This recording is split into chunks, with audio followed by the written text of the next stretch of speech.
J'écoutais l'autre jour une interview de Shmuel Trigano qui racontait un peu son histoire personnelle. Et il nous parlait du traumatisme, c'est le mot qu'il emploie, qui correspondait au départ d'Algérie, à 14 ans.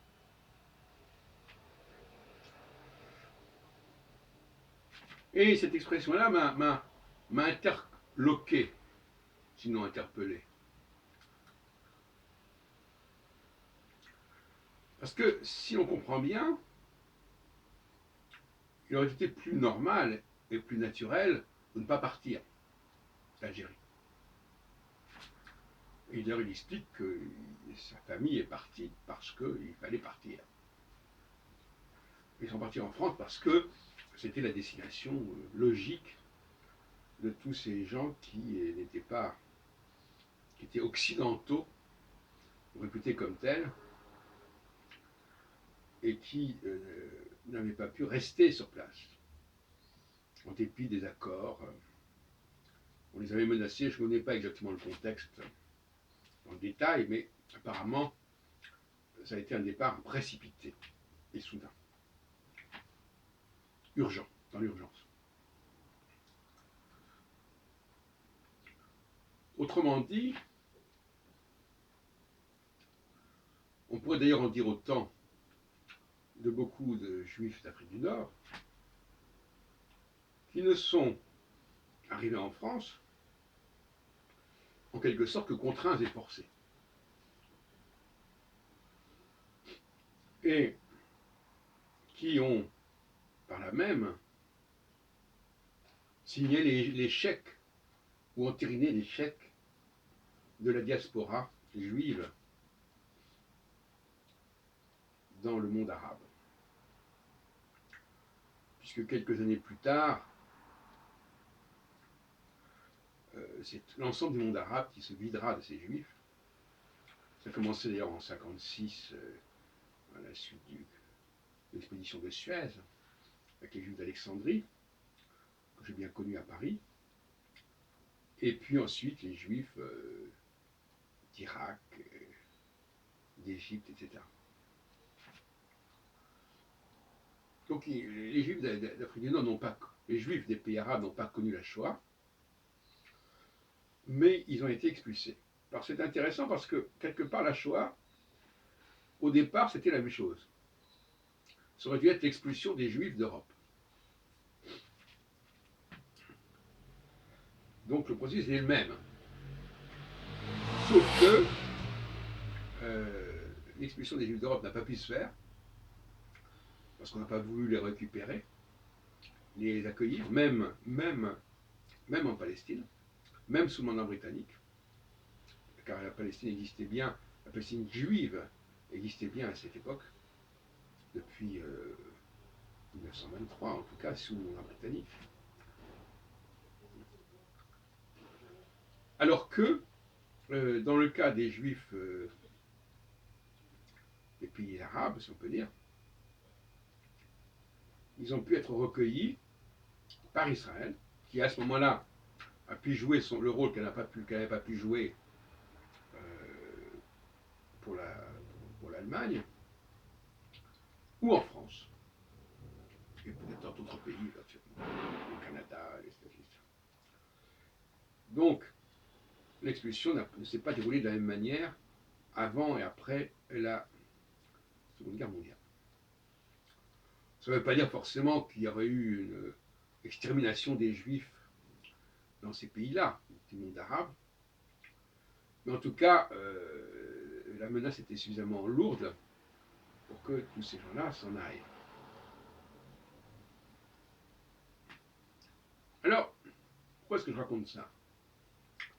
Je raconte ça pour dire que ces Juifs d'Afrique du Nord, même s'ils étaient français, naturalisés français, depuis 1870, avec le décret Crémieux, eh bien, néanmoins, ils ne tenaient pas spécialement à partir en métropole, puisque ça a été un traumatisme, ce qui veut dire qu'ils n'avaient pas pris les devants. Ils sont restés jusqu'au dernier moment, si on peut dire. Donc leur choix de la France a été contraint et forcé en quelque sorte. Alors qu'après ils viennent dire qu'ils aiment la France. Oui, ils aiment la France, sauf que ce n'était pas leur premier choix. Leur premier choix, ça aurait été de rester en Algérie, sous le contrôle, dans le cadre d'une Algérie indépendante, certes, dans laquelle ils auraient pu jouer un certain rôle, certainement très positif, comme les Juifs l'ont fait ailleurs.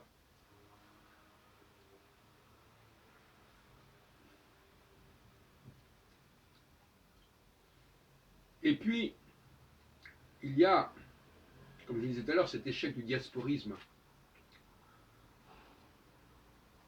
qui a marqué les esprits de ces gens-là.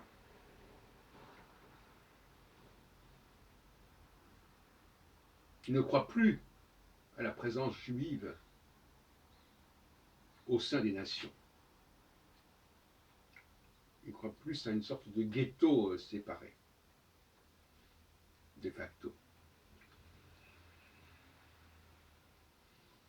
Alors, qu'on le veuille ou non, ces Juifs d'Afrique du Nord n'ont pas le même profil que les Juifs de souche française, lesquels n'ont pas non plus le même profil que ces Juifs venus pendant la première moitié du XXe siècle en France, et qui venaient d'ailleurs.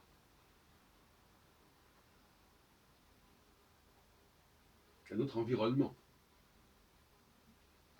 Et puis, malgré tout, il y a les Juifs qui sont héritiers de la période de l'émancipation, qui étaient en France déjà bien avant, et qui, eux, même s'ils étaient à l'écart dans certaines mesures, baignaient dans ce milieu français.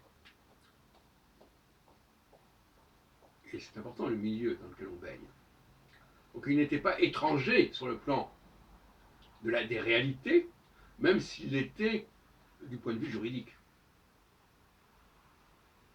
Et inversement, comme on l'a dit tout à l'heure, on a beau être juridiquement français, comme l'étaient les Juifs algériens, ce qui leur donnait le droit de venir en France, évidemment, ils n'en étaient pas moins attachés à l'Algérie et au Maghreb en général, et adaptés à cet environnement depuis des générations et des générations. Il y a un clivage, qu'on le veuille ou non, au sein du monde juif français, entre ces différents parcours. Et ce n'est pas du tout innocent. D'ailleurs, j'ajouterais que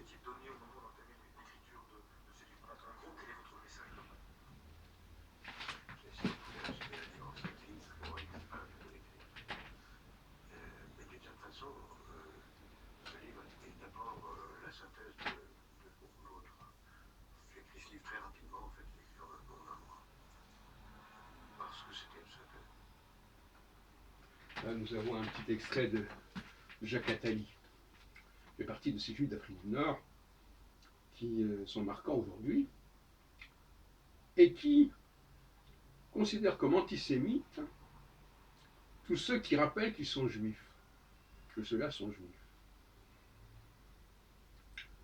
C'est un peu étrange.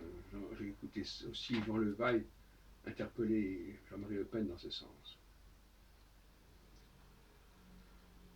Il serait antisémitique de rappeler que certains nombres de juifs qui font telle et telle activité, dans tel et tel domaine, sont juifs. Pourquoi ? Parce que